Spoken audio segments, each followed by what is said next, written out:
Welcome, everyone, to episode 8 of the Science of Spiritual Growth. Today's episode is very exciting. We're talking to God. We're asking God questions. And what is this God thing anyway? Is it a he? Is it a she? Is it an it? What is God? I don't know. We're going to find out. Here with Yuriy Verbishchuk, advanced Buddhist meditator and created Buddhist master. And we're going to dialogue about this. We welcome your questions, of course. If you click the link wherever you're finding this, join us on Zoom where the actual podcast is taking place. You could also be viewing this book in our private group, be viewing this on Instagram. You might even be listening to this recording because right now we're ranked number 4 in the philosophy category on Podomatic and iTunes, and we're only looking up. It's like a pun because we're looking to God today, and we're also looking at the number 1 ranking. One might even say number 1 ranking is no, we're not going to go there. So I'm joined by Yuriy. I feel immaculate. I've done some incredible yoga practices today, and I'm just in a deep, deep peace, deep tranquility. You might not be able to tell from my voice, but I feel like there's no disturbance inside of me at all, except for maybe the seeds of ancient past karmas that I'm gradually weeding from the garden of my existence. So I'm here with Yuriy Verbishchuk. And what's going on, man? What's new? You still working with that spirit? What's going on in your practices? I'm working with Archangel Uriel, which is an archangel of wisdom, and he's the archangel that guides humanity into evolution or into spiritual growth. Now, I was told, come across this one. I was told to go to talk to him because there's a spirit that protects me all the time. He's pretty much behind me all the time. No, not all the time, but that spirit is Archangel Michael. We almost have the same name as you. Yeah. Do you think that's coincidence or accident or what? No, it's a coincidence. Yeah, it's a coincidence. I don't know. If he's been following your whole life and his name is Uriel and your name is Yuriy. No. Archangel Michael has been following me around, or he's protecting me. Oh. And I spoke with him, and he told me, okay, you need to go talk to Archangel Uriel. And I didn't really I'm like, okay, yeah. Okay. And so I did, and boom. So now, and then after I discovered what. Yeah. What's the boom? Well, when I first began to speak with him, I didn't really know what he did, and he kind of told me some things, and he kind of guided me in a certain direction. What does that mean? Because we got a bunch of viewers, and they're like, "What the hell is this kid talking about?" The Archangel Uriel told me, or he was talking to me. What does that mean? Okay, so I sat in meditation, and I sat in meditation, and I could feel that there was a presence that was kind of like entering my mind, and I knew, and so as it entered my mind, it started to kind of like speak through my nervous system and present itself as insights, inward seeing. The word insight, that's what it means, what you talked about yesterday. Yeah. And I started to see insights of something that was not me. Like I was not producing these mental images. It was some external force that was generating these insights into my mind, and I was able to see, oh my God, okay, this is how it is. Oh, okay, that's how it's supposed to be. Okay, this is how it's going to be. And after all this happened, I was very surprised. I was very shocked. I was very not shocked. I wasn't surprised. I was like, of course, yeah. I don't know. Anyways, so that's the spirit that I'm working with, and he is helping humanity, and that is the exact kind of purpose that I'm here to do. I'm here to help as many human beings as I possibly can. Wow. And I know this because just maybe 45 minutes ago, I was doing yoga as well because you inspired me. Oh, thank you. Yeah. I love hearing that, by the way. Guys, anybody in the audience, if at any point I inspire you to do anything, I like helping people too, but I don't always know if I've helped them until they say something to me about it, So thank you. Yeah. And so I just started the way that I perceive it is this being, Archangel Uriel, is communicating to me from the back of my head. And he's kind of like telling me things. And I know it's not, it's something external that's talking to me. And he was telling me things, and he was telling me things, and he told me to ask a God and I asked God, what purpose do you want me to serve here on planet Earth? And God said, you're here to help as many human beings as you possibly can. Damn, so that means you shouldn't martyr yourself then, right? If someone's holding a gun to you and they're like, tell a lie, and then would you lie because you're here to help people? But that conversation was just coming from my own insecurity. I needed to prove something to you or to myself. I don't know. I was trying to prove something to you. This is so incredible. Like, no. You're humbling yourself.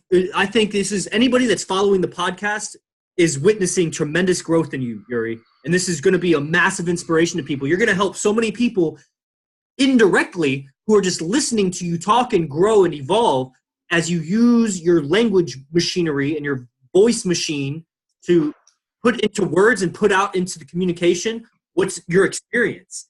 And yes. I think that's, how difficult it is sometimes to let go and how difficult it is to change. And you might even change back, but I know that I've held my opinions much firmer and longer than what you just did. You just let it go in a couple of days. So that's pretty dope. Yeah. And now I can firmly say with pretty much 100% confidence that the best thing that a person can do for themselves at this stage of their life is to talk to me. Because if they talk to me, then I can see things inside of them that no one really can see. Not many people can see, or no one can see. And I can just by simple dialogue, I can tell you things that were hidden from you. And because they're hidden from you, because I tell you these things that were hidden from you, they become visible. And as they become visible, you can do something about it. Where are they hiding? Where are they hiding? It's how your mind interprets problems. Your mind interprets problems with physical things around you, like obstacles or objects or barriers or barricades or walls or holes. Right? This is just all in your language. It's how your subconscious mind communicates. I have this as well. I have it feels like I have a glass wall inside of me that's not allowing me to fully say what I want to say. I don't want it's preventing me from swearing. So I want to say fuck, but there's a kind of there's a resistance to that. Yeah, because your tone dropped a little bit. Like it wasn't. Yes. It was like that's so interesting. So people's language is concealing these aspects of themselves from themselves? Yes. Did that make sense? So the people, the language and how, because two people would watch the same movie and they come home from the movies and you're like, hey, how was the movie? And one person describes it one way and one person describes it the other way. And it's like, but you watched the same movie. How is it? Why do you guys have different words to describe the same happening? Because everybody has an individual dictionary. It's maybe one of the most unique things about, it's up there. So people, I'm just trying to understand what you're saying, because you're saying you can see things that is hidden from them. I'm asking, where was it hidden? And it sounds like you're saying it's hidden in their language is hiding it from them. And it's like almost like a secret or like identification. Well, every time you speak, you're giving it out to the entire world. Like you're telling everyone what's inside of your mind. But because you don't have the skill to perceive your language, you have no idea what your language is. What your language is referring to in your own mind, in your own experience of your own mental experience. Wow, that was a powerful statement. I hope you guys grabbed that. What your language is referring to in your own mind. Wow. That's almost like a mantra. What your language is referring to in your own mind. Wow. Okay, cool. So talking with you, because it sounds like you're developing a sensitivity to language in a way, like where's the pointing, what's the implied communication, what's not being said, kind of almost like reading between the lines, reading between the words, like, reading between the tones. Like there's so much to communication that they never taught you. Yes. They never taught me. Like I had to seek out a teacher. I was in Italy training yoga and I came across Arash Bazar's YouTube videos and strong, I resonated with how he would talk about lineage, like my jiu-jitsu coach and my pickup coach and, my martial arts teacher and this and that. But it was almost maybe too strong for me. Like it pushed me away because I was too insecure at the time. I was very insecure. And anyway, I swung back around and eventually found it again. And, you know, that's what really unlocked my communication, my sensitivity towards these kind of words.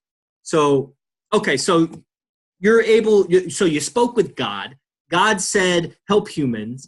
You're working with this Archangel Uriel. Uriel is saying, yeah, I'm here to help humans. You're helping humans. How you're going to help humans is talk with them, because you can pick it up from there. Yeah, it's Uriel, Uriel. L? Yeah, Uriel. Uriel. Yeah. Nice. Well, Uriel. That's incredible. Let's do it right now. What are we going to do? Well, what would you like to have happen? That's really general. Can you specify a little bit? Yeah, okay, yeah, I can't specify, but that is a perfect question to ask a human being. That is a perfect question to ask anyone. Now, just allow that question to enter you and see the first thing that you want to express. Okay, everybody online, I'm going to do it, but I want everyone else to participate also. What do you want to happen? Open-ended question. What do you want to happen? First thing that comes to mind, type it out. Let me hear it. What do you want to happen? What I want to happen. This is not a process of this apparatus thinking, oh, okay, well, yeah. I want $10 million before I'm 32. It's what would you like to have happen? It's the body needs to respond. Say that again. And it's the body needs to respond. So it's going to be something like, I want to be able to freely express myself no matter what anyone thinks of me. That's exactly what I want right now. That's what I want. Not something I want outside of me to happen to me. It's what do I want my inner experience to be? Yes. Well, it's how you feel about that question, and allow that question to simply exit out of you from your own body, from your own expression. Well, yeah, I mean, immediately, when the immediate thing that I want to happen is I want clarity on the question. Like, what do I want to happen? Okay. To be fair, you're very advanced as a human being. So I don't really see anything that are super problematic in your, not problematic, but super things that are so obvious that you need to improve. Like you're fairly like. Yeah, I've been working at it for a while. Yeah. So that's. So yeah, what I want to happen then is more I'm fairly competent in overcoming blockages when I see them. So I know that there's blockages because I'm not achieving everything that I want as fast as I think I should be. So I want blockages revealed to me faster. Mm-hmm. I want to not be, I think subconsciously I'm probably shying away from insecurities. I'm shying away from doubts or limiting beliefs. Like I'm just ignoring them. Where are these blockages? Well, they would probably, I would guess that they're somewhere in my mind. I don't know where else they're. I don't think I physically. If you could point to any blockages, could you point to blockages? No, it would have to be a mental pointing, like somewhere in mind space. They're ethereal. They're subtle. Like I don't think I have. I mean, I think I have physical blockages too, but that's not what I'm talking about. Like belief blockages or beliefs that are inhibiting me seeing what needs to change. Like almost like maybe I think I got it down. Like I think I'm doing here on Earth, and yet and I'm reaching here. I'm trying to participate with you. I don't know exactly. Okay, fine. I'll tell you. Yeah. And this has been something that I want to tell you for a couple of days, but I wasn't sure how to present it. But now here it is. This is okay. Let me prepare my heart center really quick. Sure. From the back too. Okay, I'm ready. Okay, I see something on top of like a helmet on top of your head, and it's one of those helmets that skaters use or professional. It's like the funny helmet that kind of like you put it on and it kind of goes like super fast, super aerodynamic. Yeah, like a fast bicyclist or something. Yeah, exactly. But this helmet is so much bigger and it's metal and it's like over your head. Nice. The reason why, yeah, it's not nice because it's actually preventing you from gaining insights or gaining insights into communication. What should I do? So you're free pretty much all throughout your body, and when communication comes in and you absorb it and you take it in, you're like, okay, yeah, this is great, this is perfect, this is useful. I'm gonna use it and I'm gonna apply it. But when communication comes in from like anywhere that has to do with this kind of helmet, it just repels. Boom, ding, ding. Wait, what do you mean communication comes in that has to do with this helmet? Not has to do with this helmet, but kind of like is it supposed to go where this helmet is protecting? So this helmet is protecting some aspect of your ego. Right. So it's like a filter almost. So like some things make it through and some things don't. Yeah, exactly. Some things make it through, some things don't. And I know this, or I've seen this mental image arise in my mind after I had spoken with you for maybe like 20 minutes, maybe 3 or 4 days ago. And I said something to you, I don't remember exactly the conversation, but I said something to you and you kind of responded with like, you know, Arash is my teacher and I only take advice, or I take advice from him.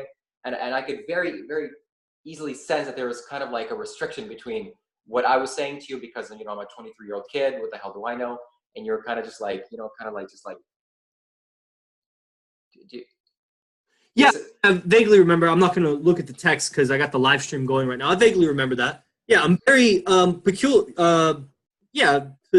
particular about where I listen to advice from, because it's very easy. I talk to so many people. I teach so many people, and they're like, yeah, I'm always open to learn, or I'll take advice wherever I can get it, or, you know, I'm always studying things. And that's the problem, because people contradict each other. If you study too many people, there are going to be contradictions. And so you go really far because they study immensely in a lot of material, but they won't get as far as they want to get, because at some point they're limited by contradictory beliefs.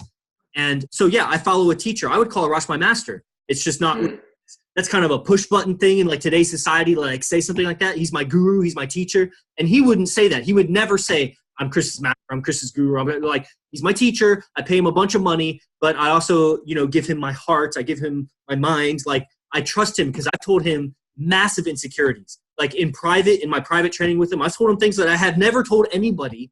And his non-judgmentality, his like freedom of expression, his ability to take on my sentence, reword it, give it back to me in a way that I feel more empowered, and is just magical. It's worth it. And teacher, you know, and I've trained a lot with Vince. And then after Vince, I've trained a lot with Brian Casella and Frank White. And then I have my yoga teachers that they're immaculate in their yoga in their hatha yoga practice. They understand a lot about the mind, but when you hear them talk, there's a rigidity and there's a lack of social freedom. Like they've got a lot of body freedom. You know, I was listening to anybody that does yoga. I was listening to a guy named BKS Iyengar. He's dead now, but he's one of the foremost yoga teachers of the 20th century. He really made it super, super popular and did a lot for healing people physically. He's very physical, mechanical kind of if you ever see anybody like doing yoga in a chair, he invented that. If you ever see anybody using like straps on a wall where they're like hanging, he invented that. If you ever see anybody using yoga blocks when they do yoga, he invented that.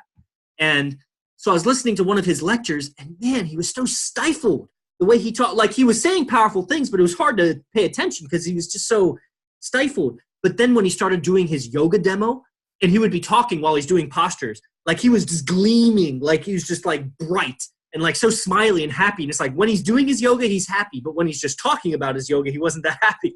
And I was like, wow, that's a master there. But like, you know, it's kind of like Arash said the other day, like he's not cool enough for anybody that's outside of yoga to really pay attention. So Arash, you know, super cool. And I'm pretty cool. I'm getting cooler every day and getting cooler and cooler. And so yeah, definitely. I mean, I think all beliefs are a filter. That's what like a belief is. You know, if I believe, and some beliefs maybe are necessary, but yeah, that's how I see it. So I have a helmet. I have a helmet of beliefs, and some of the thoughts that I'm exposed to don't come in, and some, you know, do. And so you gave me some advice. It was also maybe a polite way of disagreeing with you. You know, I don't always have a whole bunch of time to like send back and forth a bunch of text messages or make phone calls. Like if I did that for everybody, I would never have time to actually teach my subscribers. I wouldn't have time to hang out with my girlfriend. A lot of people hit me up and like want more and that sort of thing. And so, yeah, when it comes to like really intimate, like how am I communicating? How am I seeing myself? What blockages do I have? What do I need to get to the next level? My teacher is my foremost mentor in that's the level I want to get to. So anybody else's advice would get me to a different level. It'll take me in a different direction. That's the direction I want to go. Yes. So, but I also I admire your courage in being so young and speaking with such conviction. I admire your honesty as demonstrated earlier, where you changed your opinion. Where on a previous podcast, you were so sure, and now you changed, and the willingness to adapt there, I admire that. Because I have that, and I've also struggled with that. And so, like, I'll hear you out, you know? And Yeah. it's amazing where little droplets of gold come from. Every now and then, it does come from a random source. I'm just pretty particular about that. I'm like a girl, almost. I'm like, no, I just want one. I just want one man. I just want one teacher. I don't need more than one. Kind of. That's fair. Yeah.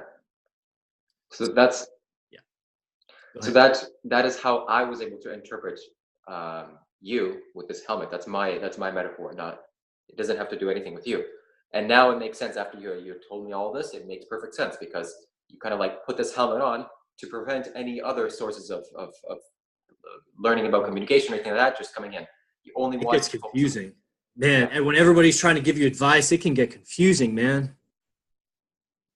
I agree. Yeah. There was somebody. She's actually on Instagram right now, but I won't name her. And she said something like, hey, she was reading, I think, like the Abraham Hicks or whatever those people.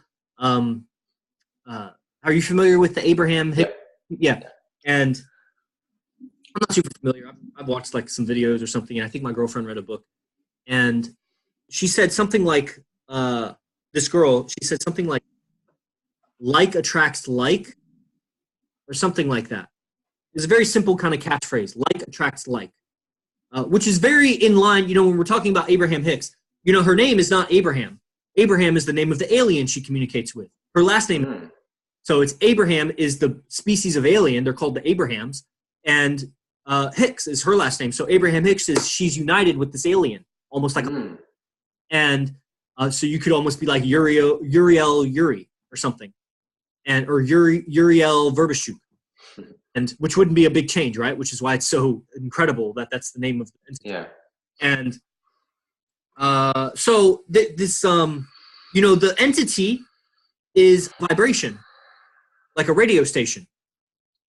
And you're tuning into that vibration. And so if I want to commune with even a person, like I want to talk with my girlfriend, I need to vibe with her. Because if I'm on a dissonant vibe, then it's going to be a conflict or something like that. So I'm monitoring vibe, her emotion, her communication, her body language. Like, what's the vibe there? And I'm going to resonate with that vibe so that we can commune. And so the idea, the whole catchphrase of like attracts like is that these are like vibrations. The problem is linguistically it's false.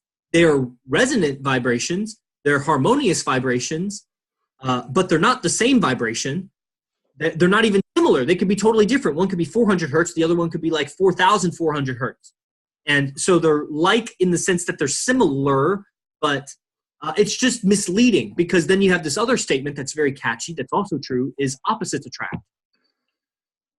So like attracts like, but opposites attract. How do you flesh that out in the mind? If like attracts like, how do opposites attract? Are they opposites or are they similar? Are they, you know? So if you start reading Abraham Hicks, but then you start studying, I don't know, silent flute or Arash Dibazar or something, and Arash is better because Arash's language is consistent. Like he doesn't have to keep redefining words for context, like every word fits because he studied L. Ron Hubbard. Now that's going to be another push button thing because L. Ron Hubbard is the inventor of Scientology and everybody thinks Scientology's fucked. But guess what? Every religion is fucked. Buddhism's fucked, Catholicism's fucked. There's like rampant stories of abuse and mistreatment of people in every major religion and probably every minor religion. And so, you know, that's that. Read it for yourself and you'll see that L. Ron Hubbard was a genius. And that shit is real. And so anyway, yeah. So if you try to study too many people, you'll get contradictory statements in your mind and then you'll be churning your wheels and, you know, having to redesign it yourself. And you can do that if you want, if you haven't found somebody that you greatly admire. But I think it's essential to just follow someone. Just follow someone, and on the path of following them, you'll decide, do I want to follow them to infinity? Or you'll be exposed to someone else. Do I want to follow this person, that person? Do I want to integrate? You know, Arash Dibazar is well aware that I study other yoga teachers. And I'm grabbing knowledge from other yogis, and he insists upon it. And I may one day even surpass Arash Dibazar. Every teacher wants their student to do better than they. That's like the purpose. There would be no point in teaching if I didn't expect one of my students to surpass me.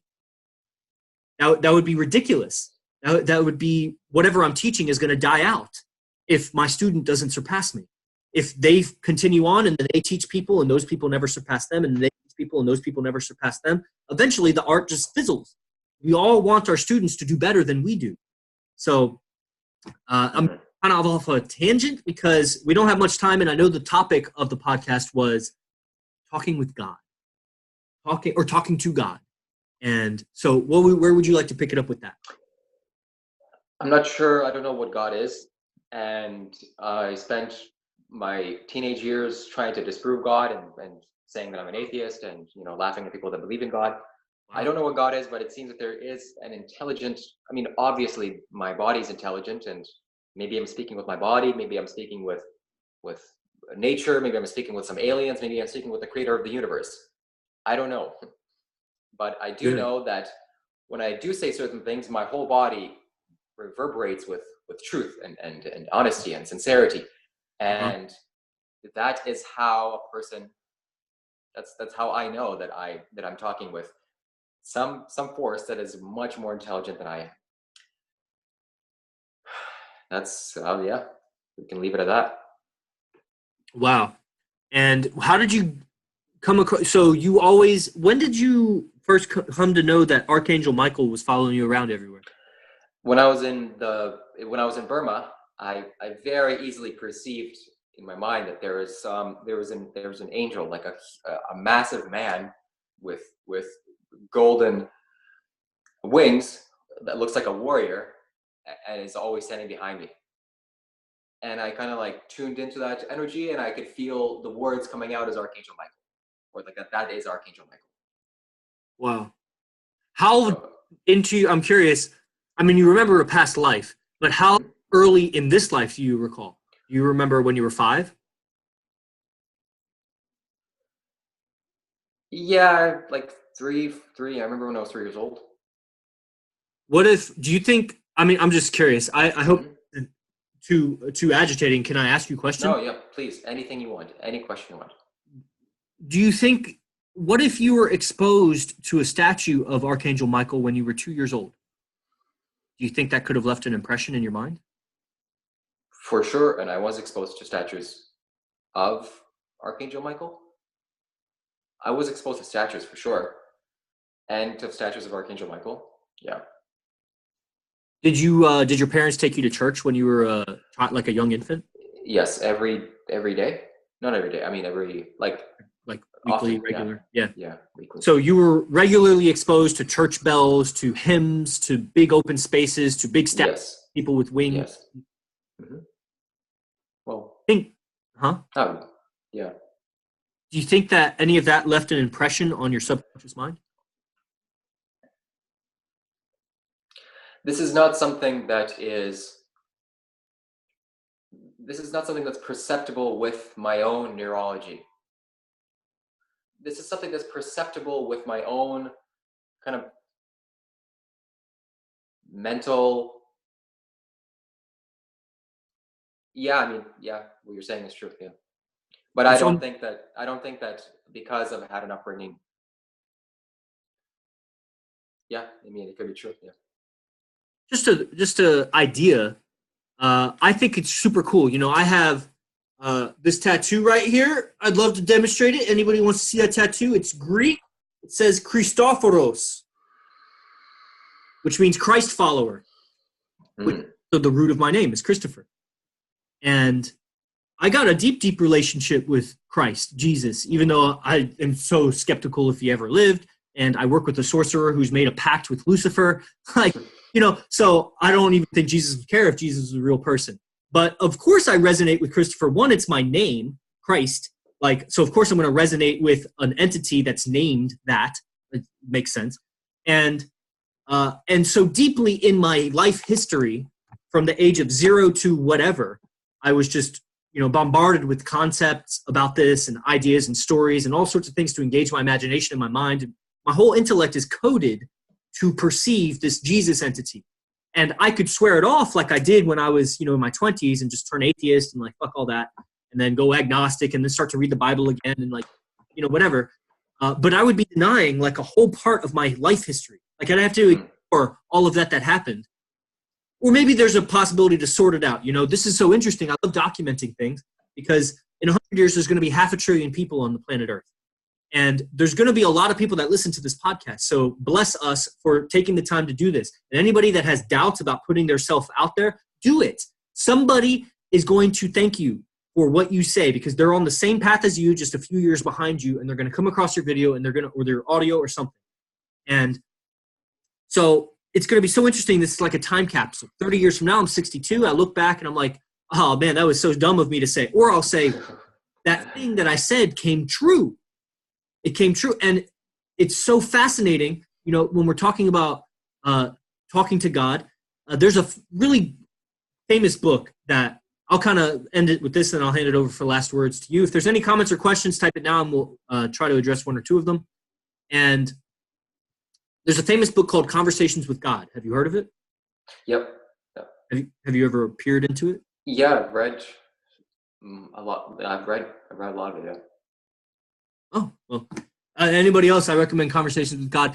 It's, I don't believe everything that guy says, but it definitely frees up a lot of my spiritual, especially my Christian upbringing. It frees up a lot so that I can still worship my conditioning. Like it was, there's a lot of Indian masters that will say, when you come to yoga, continue worshiping whatever your local cultural religion, what your upbringing is. Like, don't try to change that. Yoga doesn't need to change that. Find these mythological characters, the Hindu mythology and stuff. Find these characters in your Bible and these archetypes in your stories because it's going to harmonize and resonate more with your upbringing. Like, don't resist so much what you were brought up with. And, or do if you want to. If you want to die to your old self and be born again. It's just amazing. There's enough stories of people that their ego died at 30 and then they started on a new spiritual path for 20 years. And then something when they were 55 triggered their past with what they had just pushed aside from their first 30 years. And they had like a nervous breakdown. And so I don't know that you ever really fully move past it. So just integrate it. Don't leave it aside. Don't try to throw it in the dumpster. That's your life, man. Every moment of my life was worthwhile. Even the shit where I was getting slapped around or had my mouth washed out with soap or got beat up or broke a bone or, cried myself to sleep or all the victories also, lots of those, lots and lots of victories, hand raised, undefeated state champion, gold medal. I wore to high school for like a week. I just had this medal around. So, all of them, I don't want to disintegrate that. I want to integrate that. Integrate. Wow, there's probably some word magic available there. Integrate. I don't know. I'll figure it out. So, yeah, Dr. Angelica says, ooh, we got a doctor online. She says, you inspired me to record myself and my thoughts more. Oh, namaste. And also Yogi Jerry says, yes, Yuri, I've noticed clarity in your voice. So he's just getting more clear. And so final words to you, Yuri, and then we'll wrap it up. Whatever you want in life, I can help you get. And all you have to do is just talk to me. That's what I can offer right now. Yeah. And, Yuri said some things in a voicemail, I think, or maybe it was it was in the video that you sent me. You recorded a video and sent it to me. And you had some powerful money mantras in there. I don't know if you knew that or if you've ever studied money mantras. But it was really like the one I really liked was I'm already a millionaire. But then you added something after that. You were like, I'm already a millionaire. I just don't have the money yet. But so I just eliminate that last part and I just say, I'm already a millionaire. I'm already a millionaire. I'm already a millionaire. And it's amazing. Like out of nowhere, people will subscribe to my channel or subscribe to my program or they'll buy a product or they'll hit me up. People that were really resistant to training with me are now very open to training with me. And I got to believe it has something to do with the vibe inside me that I change when I say these kind of mantras that make me less dependent on money, that fool my subconscious mind into thinking I already have it. Because guys, if I had $1 million in my PayPal right now, I would still eat avocado on toast in the morning like I did this morning. That's not going to change. Like, I'm not going to all of a sudden eat gold. Like, still going to eat avocado. Like, so much of your life isn't going to change. Only little details, which are big. You think they're big. Like, it'd be nice to drop $1,000 at the, at the nightclub or something. I don't know what you would do with $1 million. But anyway, so yeah, talk with Yuri. Yuri has some great insight and understanding that's going to pierce through some cloudy beliefs. And of course, Silent flute training is always available to anybody interested. Send me a message, send Yuri a message. Links are in the bio, 12 p.m. every day. But now we're doing broadcasts inside the private Facebook group, so request to join that. And thank you all for tuning in, and we'll see you on Monday.